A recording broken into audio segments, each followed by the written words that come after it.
Ya saya kadang-kadang mau bilang belum cukup umur nggak enak gitu loh. Jadi kan menurut saya ya mohon maaf aja memang belum ini, belum. Fahri Hamzah sebut Ganjar dan Anies nggak pantas maju pilpres, belum cukup umur, mending pilih Prabowo yang terlalu tua gitu maksudnya? 3 kali pilpres kalah mulu itu, hahaha. Menurut saya jangan terlalu ngotot juga, dan yang saya khawatir itu adalah ngotot menggunakan atau mengeksploitasi emosi massa untuk berpecah belah. Itu aja yang saya khawatirkan. Halo, selamat datang di channel Redaksi Jurnal bersama JJ. Wakil Ketua Umum Partai Gelora Fahri Hamzah meminta Anies dan Ganjar tidak terlalu ngotot untuk maju pada kontestasi Pilpres 2024. Ia bahkan tak segan meminta Ganjar dan Anies latihan terlebih dulu sebelum ikutan kontestasi.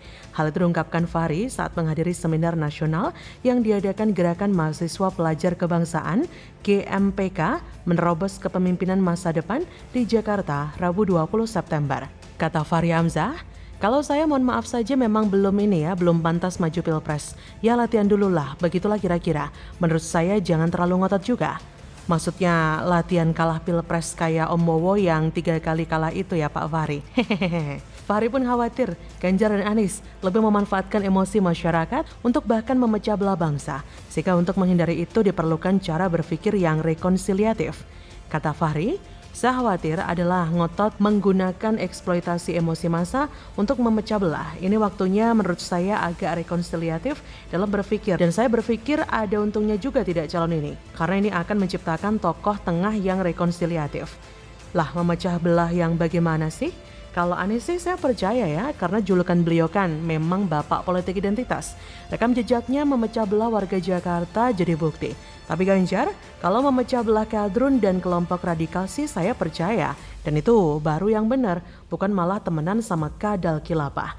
Lebih lanjut, Fahri juga menjelaskan jika sosok Prabowo tak bisa dibandingkan dengan Ganjar ataupun Anies. Sebab ia menilai Ganjar dan Anies masih belum cukup umur. Ia berkata, saya terus terang kalau disuruh menilai antara Prabowo dan 2 kawan kita yang lain ini tidak bisa dibandingkan. Kalau saya ya mohon maaf saja, karena saya terlalu tahu juga kawan-kawan itu. Saya kadang-kadang mau bilang belum cukup umur nggak enak gitu loh, kata Fahri Hamzah. Pak Fahri ini bisa aja deh. Belum cukup umur gimana? Seumpama beliau-beliau ini umurnya masih di bawah 17 tahun, itu sih emang nggak boleh. Tapi kan undang-undang menyatakan bahwa batas minimal syarat umur untuk mencalonkan diri sebagai presiden ataupun wakil presiden dinyatakan jelas 40 tahun. Usia Ganjar ataupun Anies sama-sama 54 tahun. Ya kali umur segitu disebut belum cukup umur, Pak. Bahkan nih ketika menjalankan amanah sebagai Presiden Republik Indonesia, usai memenangkan Pilpres 2014, Jokowi kala itu masih berusia 53 tahun. Masih terbilang cukup muda, bahkan pas di kisaran 50 tahunan untuk memimpin negara Indonesia. Nah sekarang kita bandingkan dengan Prabowo yang dilahirkan pada 17 Oktober 1951 dan berusia sekitar 71 tahun ya. Nantinya jika seandainya Prabowo sampai beneran jadi RI1 per Oktober 2024, maka beliau akan memulai memimpin negara ini pada usia 73 tahun. Ya selisih 20 tahun jika dibandingkan masa awal Jokowi menjadi RI1. Can we imagine that?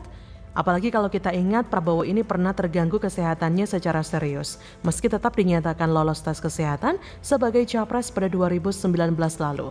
Selain itu, Prabowo juga diketahui memiliki masalah dengan ego dan temperamen yang mudah sekali terpancing emosi, yang sangat membahayakan negeri ini, karena orang mudah baperan dan emosional akan bereaksi setiap kali ada hal yang mengusik hati dan perasaannya.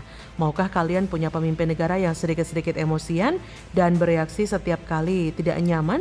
Modal pemimpin begini bisa gampang kena prank loh, nggak bahaya tak? Belum lagi soal kemampuan berpikir, menelaah, menekan kemarahan, dan tidak mudah terprovokasi oleh isu apapun.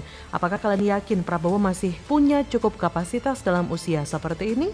Kalau baru sekitar 1-2 tahun memimpin terus KO atau negeri jadi autopilot kan gawat. Yakinkah kalian kalau Prabowo masih kuat keliling Indonesia bareng setahun aja seperti Jokowi? Udah tua ya tua aja sih Pak Fahri, waktunya istirahat dan momong cucu. Kan nggak punya cucu ya? Ya udah momong Bobby aja alias kucingnya Pak Prabowo. Bercanda. Bagaimana menurut Anda? Silakan tulis komen Anda di kolom komentar.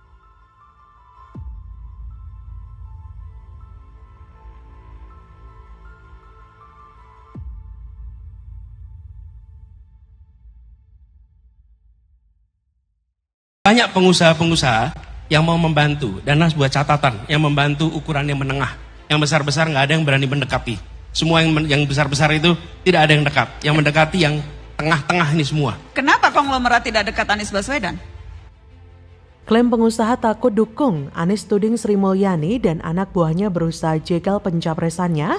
Auto dibalas telak, mana buktinya Nis? Lagian kalau bersih, kenapa risih? Itu harusnya tanyanya ke mereka tuh, kenapa nggak dekat? Kan Anda yang menyatakan Anda, jadi saya follow up questionsnya ke Anda Mas Anies. Kenapa? Mereka takut karena? Karena kami mengalami pengusaha-pengusaha yang berinteraksi, bertemu, sesudah itu mereka akan mengalami pemeriksaan. Pemeriksaan pajak, pemeriksaan-pemeriksaan yang lain-lain. Halo, dengar suara JJ lagi di channel Redaksi Jurnal. Staf khusus Menteri Keuangan Bidang Komunikasi Strategis Justinus Prastowo memberikan sentilan kepada baca pres dari Nasdem, Anies Baswedan, yang menuding Ditjen Pajak yang merupakan bagian dari Kementerian Keuangan menjadi alat politik untuk menghambat ruang gerak politiknya. Sebab para pengusaha disebutkan Anies seolah-olah digarap pajaknya karena memberikan fasilitas politik terhadap kegiatan kampanye Anies selama ini. Hal ini disampaikan Anies dalam acara yang diselenggarakan Mata Najwa di Universitas Gadjah Mada UGM Jogja terkait pemeriksaan pajak yang dilakukan syarat muatan politik.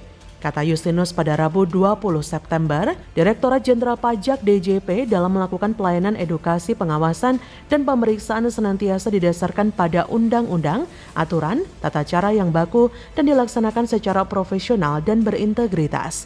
Justinus menekankan bahwa pemeriksaan pajak hanya dapat dilakukan jika wajib pajak memiliki kelebihan bayar pajak atau terdapat data ataupun informasi akurat yang menunjukkan tingkat resiko tinggi sehingga kepatuhan harus diuji. Kata Justinus, dengan demikian tidak mungkin pemeriksaan dapat dilakukan dengan motif subjektif tertentu termasuk politik. Kemudian, alumni Pasca Sarjana Ilmu Administrasi UI tersebut juga menekankan bahwa praktik terbaik Ditjen Pajak adalah meskipun para wajib pajak masuk ke dalam kategori pemeriksaan, maka tetap akan dilakukan himbauan agar melakukan pembetulan SPT dan membayar pajak terutang secara sukarela. Hal ini sekaligus memberikan penekanan bantahan kepada Anies bahwa instrumen negara disebutnya sudah diperalat untuk melakukan praktik politik. Sebab kata Justinus, Kemenke dan DJB selalu berkomitmen menjaga integritas dan akan menindak tegas semua pelanggaran yang dilakukan pegawainya.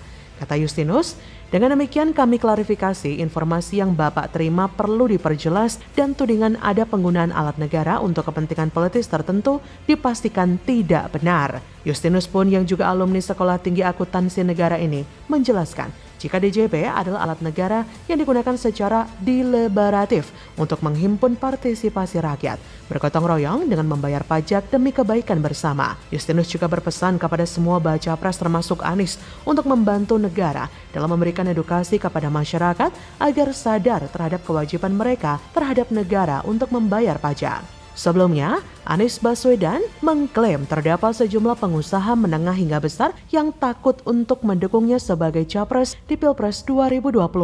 Anies beralasan karena para pengusaha itu takut lantaran terdapat sejumlah pengusaha yang diperiksa laporan pajaknya usai bertemu atau berinteraksi dengannya.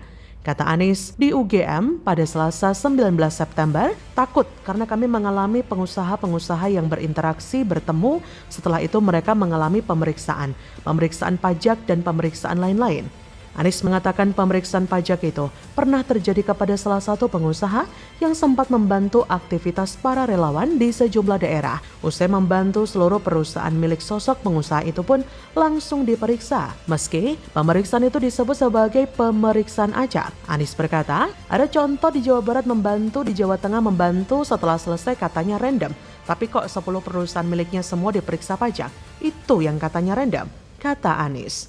Wah, sungguh benar-benar tudingan yang halu ya. Kalau memang bersih, kenapa harus risih sih Pak Anies? Kalau memang diperiksa pajak dan itu sudah waktunya, toh saya rasa it's fine-fine aja tuh. Dan mana sih buktinya? Coba tunjukin nama perusahaannya. Bagaimana menurut Anda?